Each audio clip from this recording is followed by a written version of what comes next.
Теле алып баруучу Эрулан Кокулов санитардык эпидемиологиялык көзөмөлдөрдүн башчылыгына дайындоону талап кылды. Бул тууралуу ал өзүнүн Instagram баракчасына билдирди. Мен Бишкектеги мамлекеттик санитардык эпидемиологиялык көзөмөл борборун жетектөөгө даярмын жана каалайм.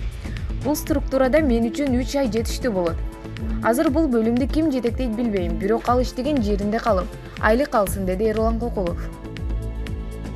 2018-жылдан бери Ниссахар долбоору иштейт. Бул долбоорду баштагында дүкөндөргө киргенде оозум ачылып калган. Дүкөндөрдө сатуучулар гана эмес, менеджерлер өнүмдүн чыгарылган күнүн, анын курамын кантип туура көрсөтүү керектигин түшүнүшпөйт. Аннотация деген эмне экенин билишпейт. 20 жылдан ашык убакыт көзөмөл органы бар болсо дагы ушундай кичинекей көйгөйлөр кылынган эмес, деди алып баруучу. Көзөмөлдөөчү органдардын түздөн-түз милдеттери алар үчүн өзүнчө долбоорду эмне үчүн түзүшү керек деп ойлонуп, жарандардын ар кандай жерге антисанитардык шарттары, мөөнөтү өтүп кеткен тамак аштар жана уулануу боюнча арыздар түшүп жаткандыгын кошумчалады. Мамлекеттик санитардык эпидемиологиялык көзөмөл борборун эл билбейт, анын кайда жайгашкандыгын дагы билбейт. Силер өзүңөр кайдасыңар, эмне иш кылып жатасыңар? Мага 3 ай убакыт бергиле. Ушул 3 айдан бери мен силердин ишиңерди оңдоп берем. Санитардык эпидемиологиялык көзөмөл кандайча иштеши керектигин түшүнбөйсүңөр, деп жыйынтыктады Эрулан Кокулов. Эске салсак, журналист Эрулан Кокулов 8-номер менен Реформа партиясынын депутаттыкка талапкерлигин койгон. Ал эми Ниссахар долбоору азык-түлүк дүкөндөрүн текшерет. Бүгүн 17 ноябрда Бишкек жүргүнчү автотранспорт ишканасынын айдоочулары иш таштады. Маалыматка ылайык, алар аталган ишкананын директору Нурлан Койчубаковдун кызматтан кетишин талап кылышууда. Ал бул кызматка келери менен автобазадагы жумуш токтоп калды. Баары артка кетти, дейт бригадир Канат Кожогелдиев.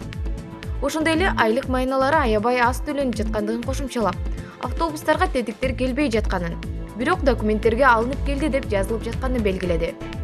Биз УКМКга, мэрияга, жогорку кеңешке кайрылганбыз, бирок эч кандай жыйынтык чыккан жок, деди Кожогелдиев. Номер 8 автобустун айдоочусу Нурлан Мураткановдун айтымында, карантин маалында автобазанын айдоочулары коронавирус менен күрөшүүгө жардам беришкен.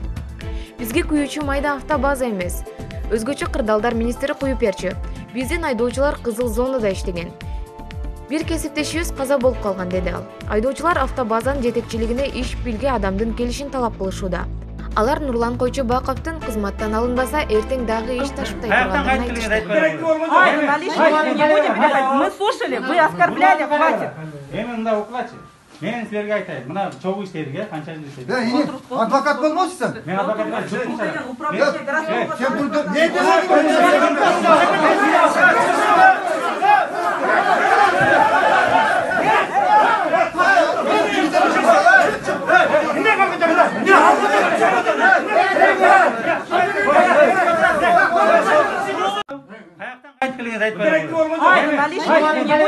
Мы слушали, вы оскорбляли, хватит. Мында укулачы. Мен силерге айтайын, мына чогуу иштедик, канча жыл иштедик. Адвокат болмосузсуң? Мен адвокатка жуктум.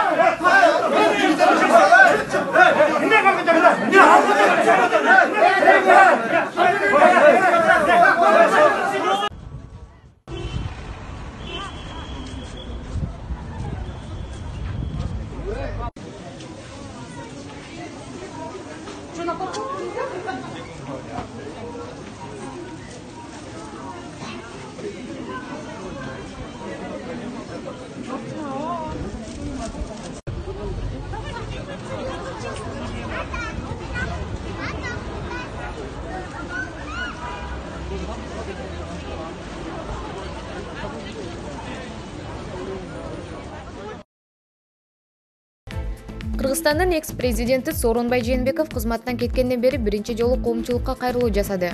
Ал кайрылуусуну Facebook социалдык тармагындагы жеке баракчасына жарыялаган.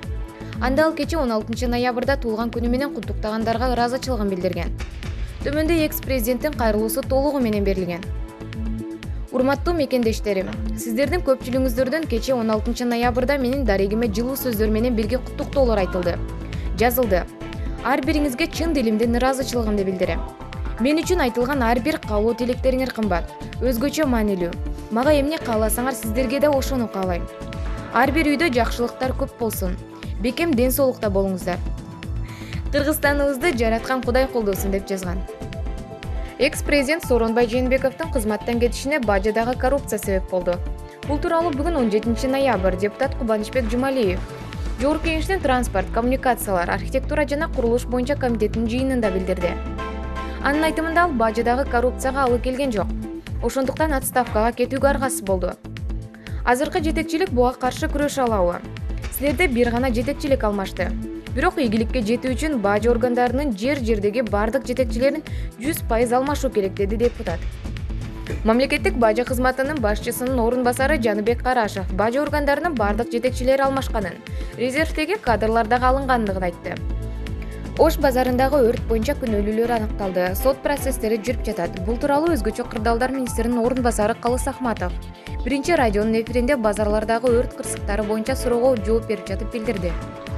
Ал базарда ири өрт болгонун эске салды. Бирок сот жарыяны бүтө элек болгондуктан Ахматов кылмышкерлердин атын атоодон баш тартты. Белгилей кетсек, Ош базарында бир нече өрт кырсыгы катталган. Алардын биринде Берекет кичи базары жана ага жайгашкан соода аймактары толугу менен күйүп кеткен. 24-28 ноябрь күндөрү Бишкектеги Кабаулы Кожомкул атындагы спорт ордосунда эркектер жана аялдар арасындагы Кыргызстандын бокс боюнча чемпионат өтөт. Чемпионат жаңы олимпиадалык циклге улуттук курама команданы түзүү, республиканын аймактарында боксту өнүктүрүү жана өлкөнүн жаштарынын арасындагы боксту жайылтуу максатында өткөрүлүп жатат. Мелдеш эркектер арасында 10 салмактык категорияда жана аялдар арасындагы 5 салмактык категорияда өткөрүлөт. 24-27 ноябрь күндөрү алдын ала беттештер. Чейрек финал, жарым финал өтөт.